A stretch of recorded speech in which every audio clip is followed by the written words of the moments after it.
Welcome to Inside the Director's Circle, and this episode on strategic planning and how that can keep you agile. I'm Jason Langford-Brown, founder of the Director's Circle, practicing business advisor and coaching psychologist. We talk about agile a lot in terms of project management and continuous improvement, so I think we're familiar with that language now. But we're starting to hear it being talked about more now in terms of our businesses more generally, and with good reason, I think. But what does that mean in terms of our strategy and how we develop our strategy? And that's what we're going to be talking about today, and hopefully answering some questions on that for you. And as always, we like to add some expertise to the subject. So delighted to be joined by our knowledge partner, Mike Burke. Mark is the lead consultant and owner of Burke Advisory Group. Mike's worked with scores of businesses, large privately owned SMEs, large corporates all over the world. An old friend and colleague of mine, so really looking forward to what Mike's got to say. And very quickly, before we get into the discussion, remember this is just a snapshot of what happens inside the community. So if you want to get more involved or get more insights, just visit us at directors-circle.com. Mike, great to see you again. Good to see you again, Jason. Good to be here. It's great to, and a very really relevant topic, right on topic at the moment, I think, in terms of agile and strategy. So let's get into it. Yeah, absolutely. And, as you said, I think it is relevant at the moment. And we've been obviously doing a lot of sessions this quarter with our groups. And I know you've been doing the same on this whole subject. And I suppose I thought I'd just start with, in terms of the companies you've worked with, what are the traits of those companies, that you'd say they're the companies that are truly agile and are being more agile with their strategy? Yeah.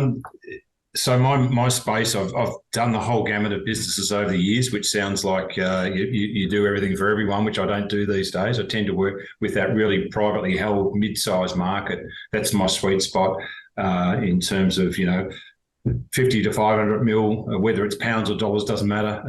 And just that mid-market size with where you got the directors and owners on side. It's not a corporate head office somewhere else in the world. Generally, it's generally local people that you can work alongside with. So that's the space I work in. And your question is, are they more agile than others? And I think, well, I suppose they are agile, and we'll talk about that today, of some of the tools that we use. But I tell you what they do is they actually look at their strategy on a regular basis and have a really good cadence of strategy. And I find their competitors, we talk about the competitors in the marketplace of the businesses I work with, they're not doing this stuff, which, I think they're just opening the doors, and, they might have every 3 years decide to have a big weekend away or something and do something like that. But that's 1980s, 1990s stuff. That's well and truly gone. And so the smart ones have got a really strong cadence of annual, quarterly, and we'll talk about this over the journey, I guess. That's what's agile. I mean, the actual strategy tools are probably no different, but it's the fact that they're looking at them more frequently and staying onto them the whole time. And again, we'll talk about the implementation side of being hard on implementation to make sure that what we say we do gets done. Yeah, and I think you've hit on something for me that's fundamental to this. And I was speaking to a bunch of business leaders yesterday, and I was just sharing with them, I think I've been having more and more conversations, probably over the last 5 years, but they seem to be becoming more frequent, where we know the world is moving quickly. We know there's lots of change. We know technology is driving things, faster than it probably ever has in the past. But more and more business leaders going, there's no point doing a strategy. There's no, because everything changes so fast. And I think you're right. I think that's really dangerous. All they're doing now is moving with the wind. Yes, yeah. And I'm seeing those, as you said, those truly agile companies. They're still doing their strategy, but as you said, they're just recognizing they can't leave it for a year. They've got quarterly cadence, where they're checking, are we still on track? Has something shifted? But because they've got that solid foundation of even having a strategy, they're able to adapt and flex actually much better. And it made me, just interested in your thoughts. It made me think of a piece of work that is probably a few years old now, but the research basically showed that the biggest percentage of companies in the top quartile of organizational health were truly agile companies, which was interesting in itself. But I think we should need to be agile. I think what actually they defined as agile was surprising, because it wasn't that kind of fast speed, move immediately. It was an absolute balance between speed, but also from actually stability. So it's like they've got absolutely solid foundations, and it was the solid foundations that enabled them to flex and adapt and pivot and move quickly. Whereas those ones that were just fast, moving from what, they were just slaves to the wind almost, really. Yeah. And there's a model, I think it was produced by McKinsey. So I'll just give credit where credit's due. It is McKinsey, you're right. The good thing about Mindshot, Jace, as you know, is we're agnostic to any organisation. So whether it's McKinsey, Bain & Co, Harvard, we like them all. So, but McKinsey did a really good model, which I think summed up really well of Agile versus, the stability. And they use the mobile phone as a really good example to make it, now I get it. It's the mobile phone, your cell phone, and you buy that, and there's my daughters. Looking beautiful. To see. And my wife. So you got the phone, and it's got the hardware, and it's got the camera built in, and you buy that, and it's a terrific thing, and that doesn't change. It never changes until 3 or 4 years' time you want to get something new. But what's changing all the time is the apps and the technology behind the apps and the updates. This is an app also from Apple and all that sort of stuff. And I think that sums up where businesses should be at. A bit like Jim Collins, preserve the core. So there's things, as you said at the opening, things like your core values, they shouldn't change. One of my biggest clients, very sizable company, have what they call a GMS, a group management system of all their systems and processes. Well, if you looked at the purists of change everything, they'd throw that out the window and, everyone just do what they want to do. And you just know that'd be a disaster. No, that stays. And it's sacrosanct for how people follow, whether in finance, operations, sales, marketing, you follow the process. But in terms of agility, there's a new competitor come in that was actually one of our customers that in the last quarter. What are we going to do with that? That market over there is dropping rapidly. We need to, risks, opportunities, threats, all those things we need to keep an eye on. And they're the apps in the phone analogy that keep changing. But it's that to preserve the core, the values, the systems, the processes, all those sorts of things. You really that's they've done the study to say that makes a great company, that they don't change all the time. Well, they know what not to change. Absolutely, and it is, in change, what should change, what should endure. I love that. Love that phrase, Mike. You've just made me think as well, because I think this conversation has evolved. And just yesterday, we had a CEO of a very, very big tech business in the room, and she said those companies that are just, they think they're being really agile because they're just adopting and accepting everything as it comes. She called them tech tarts, but she said I just see them layering more and more technology into their business. But that strategically, she said it's a disaster because they're just creating complexity, inefficiency, and it's not for any purpose or reason, as opposed to thinking that's a great AI is just accelerated. Okay, what does that mean for our strategy? How do we adapt it? How do we leverage it? How does it help us go faster? They just take it in and go, let's do it because it's there and we have to do it. Which obviously is not strategic thinking. So you said that, Mike, I just wanted to pick up on. You talked about things that should endure. I want to pick out a few of those specifics before we finish today. But I know one of the things that you do, and certainly one of the things that I do, and again, credit where credit's due. This is not new news. I think for me, I'm really doubling down on the notion of having your overarching strategic direction on a page, because I think that does give you that solid foundation that you can get focused to, but then you can adapt parts of it as you need to change it, but rather than changing all of it. So we have strategic direction on a page. I know you have your strategy map. What are your thoughts generally on having that page and that being a really good sort of start point for your foundation before we go into some of the specifics that are on the page? Yeah, no, absolutely critical. It probably ticks all the boxes in terms of the strategic questions, which obviously you just said we're going to come to.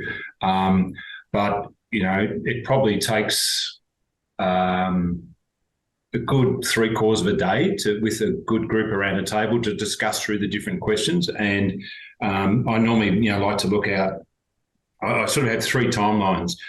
3 to 5 years. We went back to 3. Now we're back to 3 to 5 and I don't get hung up on, well, does that mean 2028 or 2029? Don't worry about it. It's just 3 to 5 years. Don't worry about the financial, niceties or the calendar year. But just you're peeking over the horizon a bit, Yeah. But we're also. I'll come to the longer horizon later, but so it's a matter of then looking at the questions and going, well.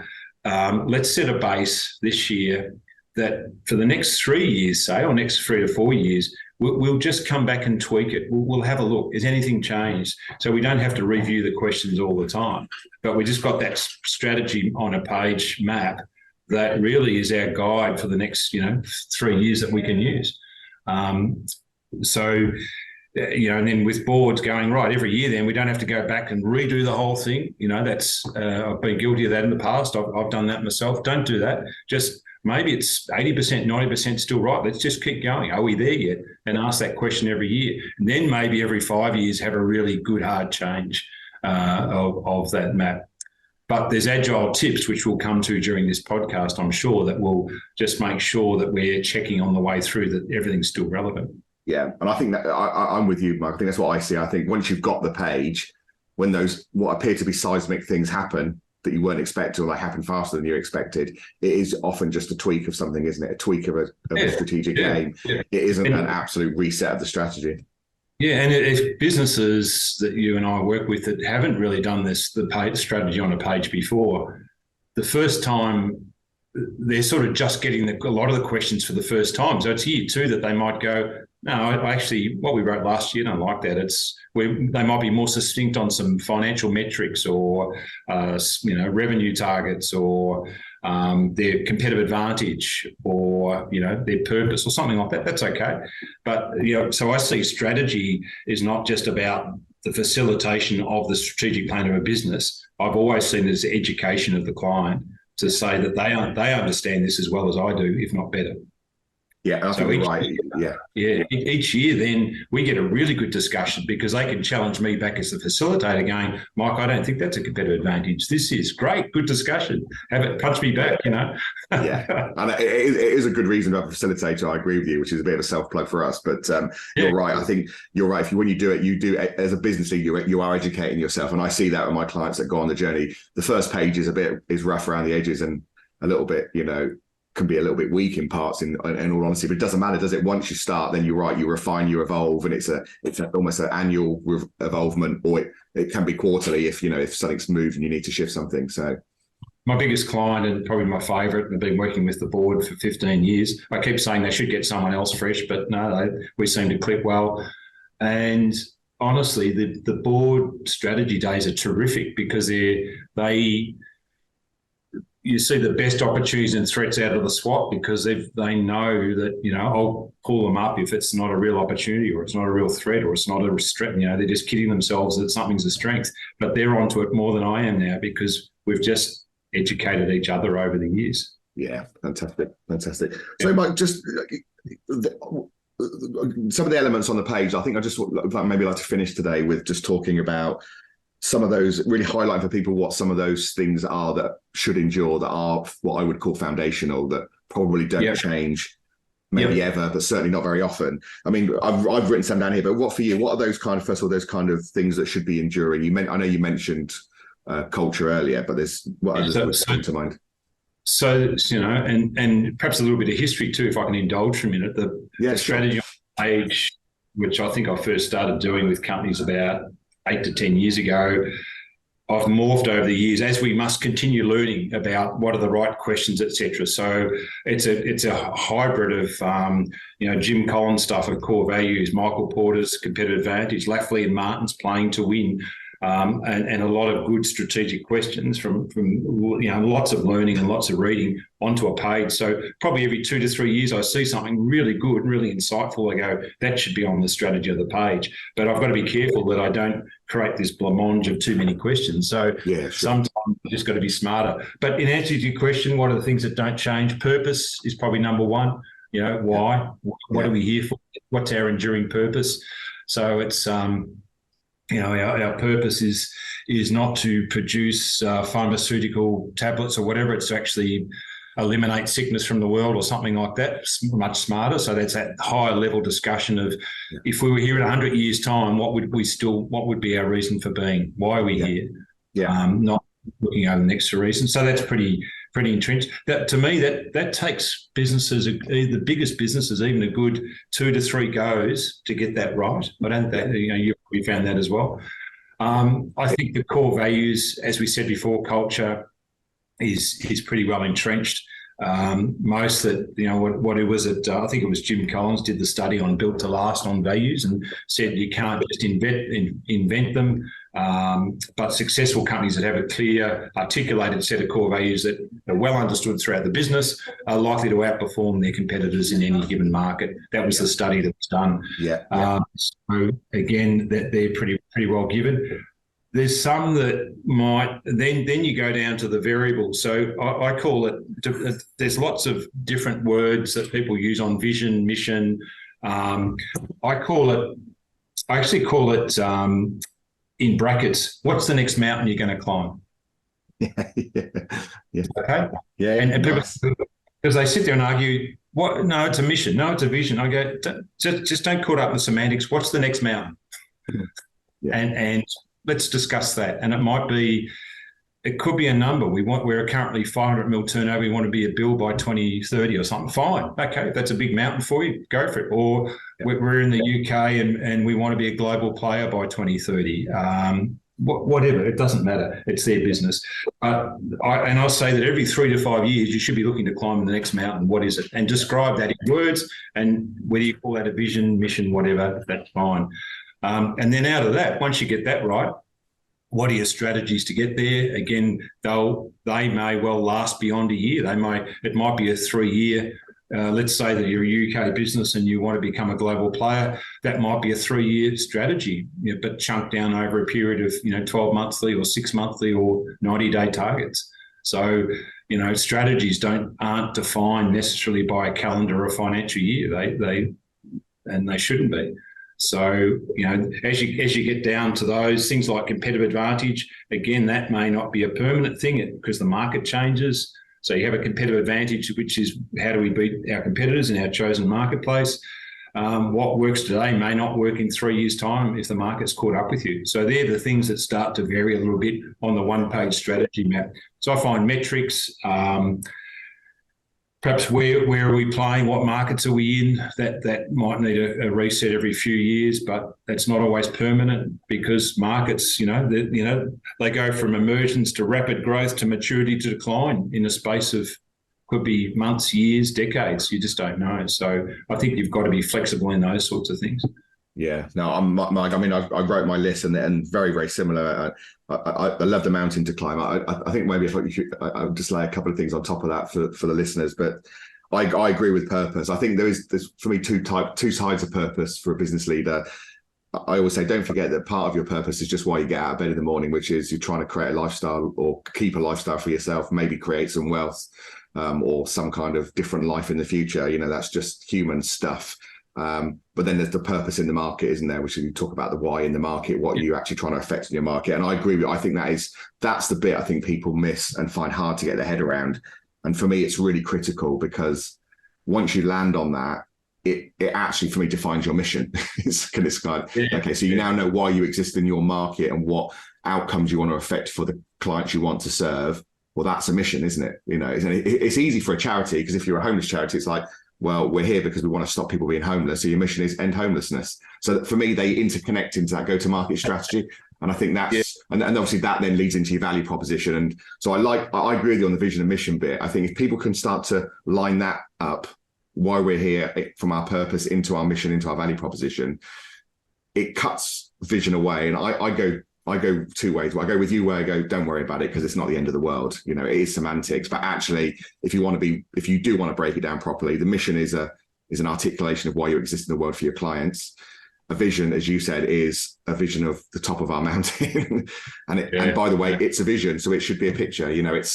We know that most human beings aren't very good at having visions, which is why they look to leaders and they go, no, I like your vision. Can I be part of your vision? So that's our job as a leader, isn't it? Is to articulate the world we're trying to create in the future and getting people on board that go, yeah, I'd love to go to the top of that mountain with you. That's it. Yeah. I mean, the best purpose, and I'm sure they won't mind me sharing it to people who are listening in, is I've got a little fire company that I'm involved with.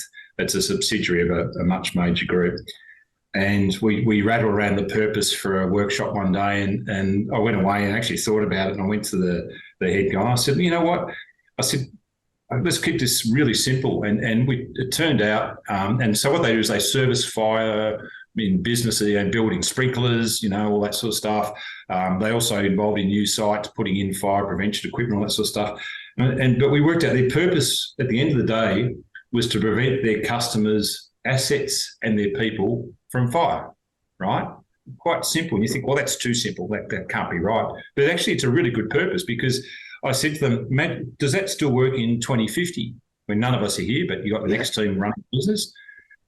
And they go, yeah, absolutely. That's the business we're in. That's our core purpose, is to make sure that our customers' assets and their people are prevented from fire.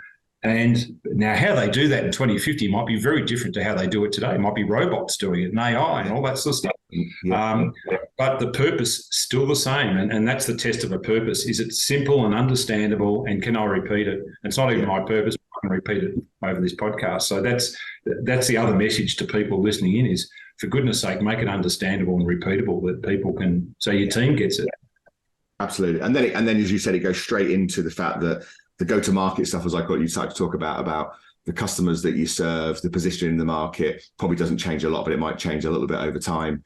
But the products and services you offer could absolutely start to flex and adapt, and may need to be added to, may need to be changed completely with technology. And that's where you start to get the flex, isn't it? But with that solid foundation of purpose, then, you're not straying wildly from why you exist. You just finding different ways to deliver it depending on what the world looks like. And as you said, then your strategies and your measures for that, probably need a bit of tweaking along the way as well. And some of those might need tweaking quite quickly in this current world, but it's just a lever tweak, isn't it? It's not a fundamental strategic shift. Because what we might say, well, on that example, our fire technicians go out in their vans, and our purpose is to go and check sprinklers and equipment to make sure that that all that works. And you go, well, in 10 years' time, they may not be doing that. It might be, as we said, AI or technology doing that sort of stuff. So all of a sudden, that business is dead.